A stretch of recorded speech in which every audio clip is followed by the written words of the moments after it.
But I think if I started like different strokes right now, you could just bang the whole thing. Now the world don't move from the beat of just one drum.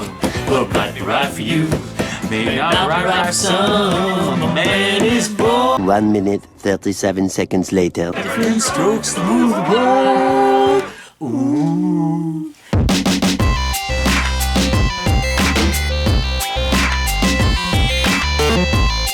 Okay, so Tig, Yeah.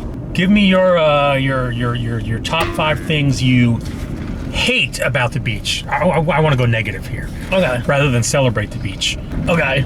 Number 1, greenhead flies during a west wind. Good choice. Good choice. They are miserable. And I can tell you from experience, those MFers will follow you out To the water. a mile out to the bay. And once they're like in your boat with you, Yeah, they just in there. yep. Yeah, that has ruined so many days. Like you show up and you want to just sit on the beach and you realize you're just going to get attacked unless you just go into the water and hope that they like don't swarm your head while you're just sitting in there. And they're not only annoying, but when they bite get you, they hurt like hell. They hurt like hell.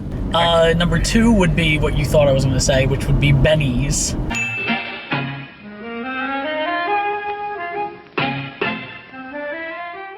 People who come on vacation to the Jersey Shore from North Jersey and New York. 3 would be the parking. I mean, fair enough. It's a pretty lame answer, but fair enough. It is an issue here. Yeah, you know, Finding like parking. you never get to just drive up unless it's after the season. Right. 4 would be being forced to swim where lifeguards are. Oh, That you're always really pissed me off. a rule breaker. You're an anti-authoritarian. I also surfed, so surfing used to be able to, you couldn't go in between. Right. But I used to bodyboard too, and if you bodyboard, you had to stay in between. Which doesn't make any sense No. because you're plowing over swimmers all the Yeah, time. that just always pissed me off. Fake sunflowers. Yeah, you see that? Screw those people. I do not approve. Insert a picture of my sunflower here. Thank you. 5, let's say, sharks. No. Crabs. How is that a problem at the beach? Because you like go in the water and you get nipped on the feet. No, you don't. Yeah, at least in the bay you do. That is not a beach problem. Give me a break. I've been nipped a couple times in my life. Just standing in the ocean. Little guy comes up and nips your feet. I don't think that's true at all. I don't know if I have a 5th. I mean, like, I don't know if You do have a 5th. You just named it. We'll go with crabs. It's just really lame. I'm going with crabs. Yeah, you're going with crabs. No, I'm switching that. Uh-oh. I came up with it. I know what it is. Okay. Chafing. Do you have sensitive The sand nipples? in general. Yeah. Oh, this is where the Attack of the Clones comes in. I don't like sand. It's coarse and rough and irritating. It gets everywhere. I would say that was number 5. All right, fair enough. So there you go. Top 5 things Tig hates about the beach. Aquaman, swift and powerful monarch of the oceans, with ability to summon and command all creatures of the deep. Aquaman, king of the 7 seas. And now, back to our show. It's time for Deep Music Thoughts with Bootsy Spankins.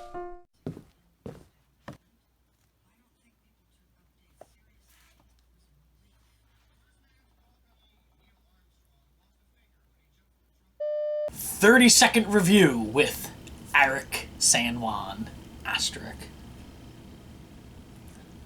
Aquaman, it made $1 billion at the box office. Did it really? Yeah, it really did. It was a huge hit. It was part of DC / Warner Brothers series of, with the Justice League and yada yada yada. And it was pretty good. Yeah. I'm sure it would probably made $1 billion just based on Jason Momoa's chest alone. However you say that guy's name. I mean, because basically he's just shirtless throughout the movie, and the dude is jacked as hell. Yeah. The movie was visually amazing. They realized an undersea realm better than I could have ever imagined them doing it, and for that it was absolutely astonishing and really cool to look at. Some of the action was really cool as well, and he was basically pretty good. It was like a reinvention of Aquaman, so rather than making him goofy, he's kind of a badass. Yeah, he's no longer the goofball from the cartoons. But the supporting cast was kind of lame, and some of the acting was bad, and some of the writing was horrific. Some of the dialogue was really awful. The story is just a big like cliche. Here's the sort of the lost prince who isn't accepted in the kingdom that is rightfully his, and he has to face the other prince. But it was mostly like fairly entertaining if you're into that kind of thing.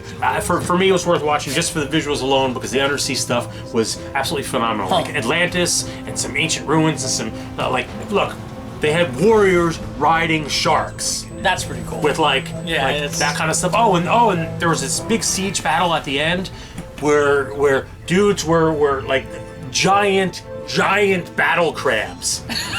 Undersea battle crabs with like rocket launchers and shit on them and stuff like that.